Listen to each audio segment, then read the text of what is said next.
Hello guys, मैं आदर्श त्रिवेदी आज आपके सामने फिर एक बार प्रेजेंट हूँ। फिर आपके लिए एक नया वीडियो लाने के लिए। आप सभी जानते हैं हम सब पढ़ रहे थे active and passive. Active passive का पार्ट 1 हो गया है, क्लास 1 हो चुकी है उसकी। आज क्लास 2 की बारी है। क्लास 1 में हमने बात किया था कि उसका स्ट्रक्चर क्या होगा, उसको कैसे हम मेकअप करेंगे एंड क्या क्या उसकी कंडीशनें थी। क्लास 2 में बात करते हैं सबसे पहले हम कि एक्टिव पैसिव में क्या कौन कौन सी ऐसी थिंग है जिनकी हमें ज़रूरत पड़ती है। तो फर्स्ट थिंग है गाइस कि एक्टिव पैसिव में एक वर्ड की एक थिंग की बहुत ही हमें नीड पड़ती है। The thing is guys, direct object, indirect object. क्या है डायरेक्ट एंड इनडायरेक्ट ऑब्जेक्ट?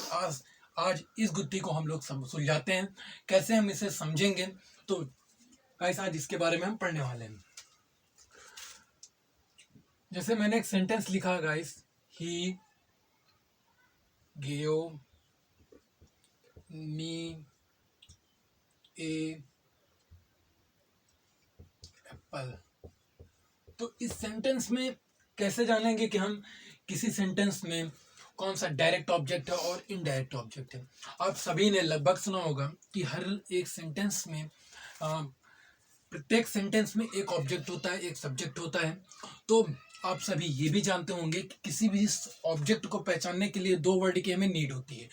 कौन से वर्ड की? वॉट और हुम लगा के। वॉट का हिंदी में आप सभी जानते हैं क्या कहते हैं, उसे क्या कहते हैं, और हुम का भी जानते हैं आप क्या कहते हैं, उसे किसे कहते हैं। तो इस सेंटेंस में जरा हम वॉट और हुम का प्रयोग करके जानते हैं इसमें ऑब्जेक्ट कौन कौन से ऑब्जेक्ट है। तो मैंने जैसे बोला ही गिव मी, उसने मुझे दिया आप एप्पल, एक सेब। तो मैं जानता हूं, तो आप क्वेश्चन किससे पूछेंगे? प्रश्न ये है कि आप क्वेश्चन किससे पूछेंगे, किससे हमें पता चलेगा, किससे हमें पता चलेगा कि कौन सा डायरेक्ट ऑब्जेक्ट है और इनडायरेक्ट ऑब्जेक्ट है। ही गिव, उसने दिया, तो आप वर्ब से क्वेश्चन करेंगे, तभी आपको ऑब्जेक्ट की पहचान होगी। फिर मेरी बात गौर से सुनिएगा कि आप क्वेश्चन वर्ब से पूछेंगे, तभी आपको पता चलेगा कि आगे ऑब्जेक्ट कौन सा है। आपकी बात समझ में आ रही है? आप वर्ब से क्वेश्चन पूछेंगे तभी आपको समझ में आएगा कि कौन सा ऑब्जेक्ट है। जैसे मैंने क्वेश्चन किया ही गिव, उसने दिया, तो दिया क्या? उसने दिया तो दिया क्या? क्या लगाया मैंने? उसने दिया तो दिया क्या? तो पहला जो क्या की डिमांड कर रहा है, वर्ब देना जो है क्या की डिमांड कर रहा है, तो क्या से जो हमें रिप्लाई मिलेगा वो हमारा ऑब्जेक्ट होगा। तो उसने दिया, क्या दिया? मुझे तो दिया नहीं होगा, किसी पर्सन को उठा के थोड़ी दिया होगा कि भाई इसे ले जा, तो ऐसा तो दिया नहीं होगा। किसी वस्तु को दिया होगा, या कोई उपहार दिया हो गया, एनीथिंग। तो ही गिव, उसने दिया, क्या दिया? मुझे एक एप्पल दिया, एक सेब दिया। उसने क्या दिया? एक एप्पल। तो अब सर बात है कि अगर ये एप्पल ऑब्जेक्ट हो जाएगा तो सर ये क्या है? अगर आप बता रहे हैं कि वॉट से, मैंने जैसे इससे वॉट से रिप्लाई पूछा, मैंने वॉट से रिप्लाई पूछा, तो सर वॉट से रिप्लाई तो हमें ये मिल रहा है। तो वॉट आपने बताया कि सर वॉट लगाने के बाद ऑब्जेक्ट हमें प्राप्त होता है। आपने बताया सर वॉट लगा के हमें ऑब्जेक्ट प्राप्त होता है। तो मैंने क्वेश्चन पूछा, आपने कहा कि सर वर्ब से क्वेश्चन पूछिए। आपको वर्ब से क्वेश्चन पूछने पर वॉट और हुम लगाकर ही ऑब्जेक्ट की प्राप्ति होगी। तो सर मैंने पूछा भी, ही गिव, उसने दिया, क्या दिया? और जब मैंने क्या का रिप्लाई वर्ब से मांगा तो उसने सामने मुझे दिया, क्या दिया? एप्पल। एप्पल मुझे एक ऑब्जेक्ट के तौर पर उसने दे दिया। लेकिन सर क्वेश्चन ये है कि मैंने ये भी पढ़ा है कि मी ऑब्जेक्ट होता है, ये भी पढ़ा है सर कि मी ऑब्जेक्ट। सर प्लीज बताइए कि मी ऑब्जेक्ट कैसे हो गया? आप लोगों के माइंड में यही आ रहा होगा कि सर मी यहां पर क्या कर रहा है, मी कौन सा अपना फॉर्म यहां पर यूज हो रहा है, मी का कौन सा फॉर्म यूज हो रहा है, या आप कह सकते हैं मी किस तौर पर यहां पर यूज हो रहा है, मी का क्या यूज है यहां पर। तो सुनिए, मेरी बात गंभीरता से सुनिएगा, मेरी बात सीरियसनेस से सुनिएगा कि जब मैंने गिव वर्ब से व्हाट का रिप्लाई पूछा तो मुझे एप्पल मिला, एप्पल ऑब्जेक्ट के तौर पर मिला। तो जो भी जिस अगर वर्ब से क्वेश्चन, वर्ब से व्हाट और हुम का रिप्लाई पूछने पर अगर हमें जो भी प्राप्त हो रहा है तो वो होगा हमारा डायरेक्ट ऑब्जेक्ट। क्या होगा? वो होगा हमारा डायरेक्ट ऑब्जेक्ट।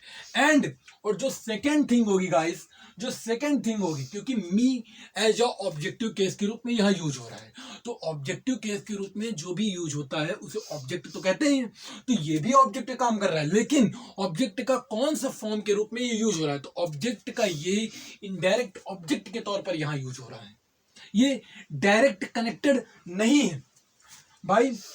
डायरेक्ट कनेक्टेड कब होता है, जब आप वर्ब से व्हाट और होम का रिप्लाई पूछने पर जो आपको उत्तर मिलता है वो डायरेक्ट ऑब्जेक्ट होता है। डायरेक्ट ऑब्जेक्ट का मतलब जो वर्ब से सीधे रिलेट कर जाए, व्हाट का पूछने पर तुरंत हमको ऑब्जेक्ट वो प्राप्त हो जाए, तो वो होता है हमारा डायरेक्ट ऑब्जेक्ट। तो यहां पर जो एप्पल हुआ वो क्या हुआ, डायरेक्ट ऑब्जेक्ट। क्या हुआ, ये हुआ हमारा डायरेक्ट ऑब्जेक्ट। तो ये डायरेक्ट ऑब्जेक्ट, लेकिन ये जो मी है ये क्या है, तो ये हमारा क्या हुआ, जो ये मी है ये हमारा क्या हुआ, ये हमारा हुआ इनडायरेक्ट ऑब्जेक्ट। सर अभी मेरे क्लियर नहीं हुआ, तो कोई बात नहीं, एक एग्जांपल के थ्रू और समझते हैं आप ही लोग। देखिए पहला एग्जांपल नंबर मैंने फर्स्ट बताया, एग्जांपल नंबर फर्स्ट डायरेक्ट और इनडायरेक्ट ऑब्जेक्ट। अगला जैसे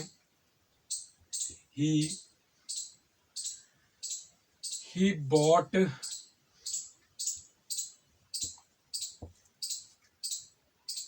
me a pen। तो अब आप लोग बताइए कि इसमें डायरेक्ट ऑब्जेक्ट क्या है, इनडायरेक्ट ऑब्जेक्ट क्या है।